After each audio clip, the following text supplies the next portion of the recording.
Welcome back to my channel. আমার চ্যানেলে সবাইকে স্বাগত। আশা করি তোমরা ভালো আছো, আমিও খুব ভালো আছি।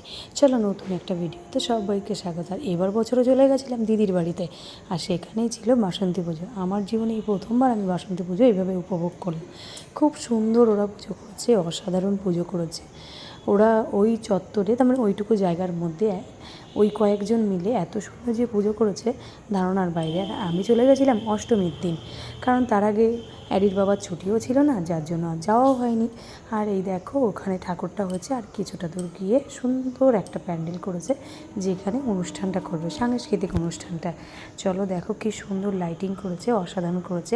খাওয়া দাওয়াও দিয়েছে ওরা, তার মানে কি বলবো, একদম দুর্গাপুজোর মতোই যেহেতু বাসন্তী পুজোটা, সেহেতু ওখানে খাওয়া দাওয়ার ব্যবস্থা করেছে, খুব সুন্দর আয়োজন করেছে। আর অনুষ্ঠানটা করেছে একটা ফাঁকা মাঠের মধ্যে, যেখানে প্রচুর লোক সমাগম হতে পারে। আর জায়গাও খুব সুন্দর, মানে একটুখানি গিয়েই ফাঁকা মাঠ, সেখানে চাতাল আছে, সেই চাতালেই কিন্তু এই অনুষ্ঠানটা হয়েছে। আর পুজোটা হয়েছে একটা রোডের পাশেই পুজোটা হয়েছে। যাই হোক, এই সেই করে আমরা হই হই করে অষ্টমীর পুজোটা কাটালাম। আর অষ্টমীর পুজো মানেই তো বোঝো, দুর্গা পুজোর মতো সেম একই জিনিস, খুব আনন্দ উপভোগ করেই কিন্তু কাটানো হয়েছে। এই দেখো আমি তোমাদের দেখাচ্ছি, এইবার ঢুকছি হচ্ছে সাংস্কৃতিক অনুষ্ঠানের ওখানটাতে। অনুষ্ঠান শুরু হয়ে গেছে। অষ্টমীর দিন ছিল একটু ডান্স গ্রুপ, অর্কেস্ট্রা, সেই জন্য দেখো লোকজনও এসে গেছে, প্রচুর লোকের সমাগম। আর এখন বাজে রাত 9টা থেকে 9:30। তাই দেখো ওই দিক ডান দিকে দোকানপাট হয়েছে, আবার বাঁ দিকেও কিন্তু দোকানপাট হয়েছে। আর লোকজন দেখো কত লোকজন হয়েছে।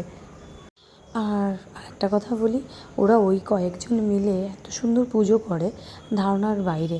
তার মানে কী বলবো, ওরা অসাধারণ পুজো করেছে। আমার তো খুব ভালো লেগেছে, আমি ভেবেছি নেক্সট ইয়ারেও আবার যাব। আর তোমরা এখন ভাবছো হঠাৎ করে যে কেন আমি এই ভিডিওটা এখন ছাড়লাম। কিছু করার ছিল না, এ কাজ ও কাজ, এই সমস্যা সেই সমস্যা, ভোট ঝামেলা করে করে না লাস্টের দিকে আমার এই ভিডিওটা পোস্টই করা হয়নি। তাই এখন নিরুপায়ে এখনই আমি তোমাদেরকে পোস্ট করে দেখাচ্ছি আমাদের ভিডিওটা। আর কি করা যাবে, লেট ফাইন যাকে বলে। আমার তো উপায় তো থাকে না, লাস্ট পর্যন্ত এটাই করতে হলো আমাকে।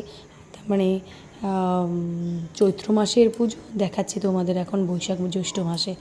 তোমরা দেখো, কিছু করার নেই, ভুল ত্রুটি গেলে ক্ষমা করে দিও প্লিজ, তোমরা একটু মানিয়ে নিও। তাহলে তখন বাসন্তী পুজো দেখাতে পারিনি, তাই এখন তোমাদেরকে আমি বাসন্তী পুজো দেখাচ্ছি। মাঝখানে একটা কথা বলি, গান বাজনা হই হুল্লোড় মানেই হচ্ছে অ্যারির মা হই হুল্লোড় ছাড়া থাকতে পারে না। গান বাজনা হলে ও আর ঠিক থাকে না। যাই হোক, আনন্দ উপভোগ করার জন্য ও অ্যাডির মা একদম এক পায়ে রাজি। আর সেই উপভোগটা তোমাদের সঙ্গেও শেয়ার করি আমি, যাতে তোমাদেরও ভালো লাগে। আমরা কিন্তু খুব আনন্দ মানে উপভোগ করেছি, ডান্স দিয়ে তারপরে চলে আসলাম একটু গেম খেলতে। এখানে একটা ভাই দেখো গেম খেলছে, আর ভাই না, এটা ভাগনা হয় আমার, ভাগনা হয়। আমি বললাম ঠিক আছে, তুই দেখি কটা মারতে পারিস। তা ও যা মেরেছে তাতে কোনো কিছুই পাইনি, লাস্টে মনটাই খারাপ হয়ে গেল ওর। এমন দেখ না, ট্রাই কর না। তা যাই হোক, 20 টাকায় 6টা বল মারতে পারবে, মানে ওটা বল না, ওটা বেলুন মারতে পারবে। এবার ওখানে যে পয়েন্টগুলোতে ও মেরেছে তাতে একটাতেও কিছু করতে পারেনি, এটাই হচ্ছে ব্যাড লাক। যাই হোক, তবুও মারছে, চেষ্টা করেছে। ও গেম খেলেছে, আমার দিদির মেয়েটাও গেম খেলেছে একটা, বল মারে না বেশ, ওই তার মানে পয়েন্ট করে করে যে বলগুলো মারতে হয় সেই বলগুলো ও মেরেছে, আর ও বেলুন ফাটিয়েছে। দেখ না, চেষ্টা কর, ট্রাই কর, ঠিক পাবি।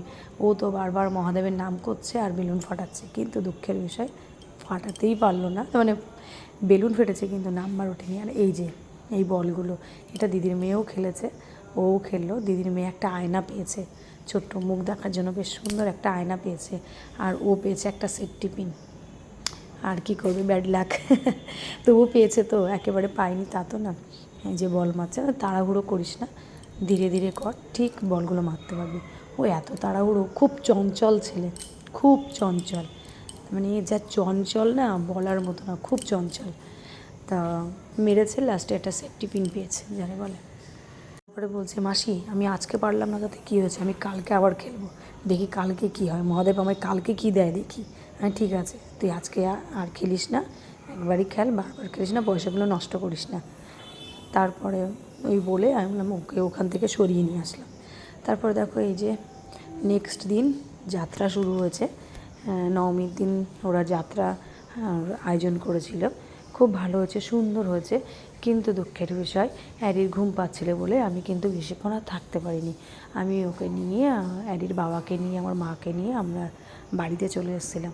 তবুও তোমাদের চেষ্টা করলাম যতটুকু পারলাম দেখানোর। তোমাদের কেমন লাগলো সেটা কিন্তু অবশ্যই আমাকে কমেন্টস করে জানাবে, আর ভালো লাগলে কিন্তু অবশ্যই একটা লাইক দেবে। আজকের মতো এই পর্যন্ত, টাটা।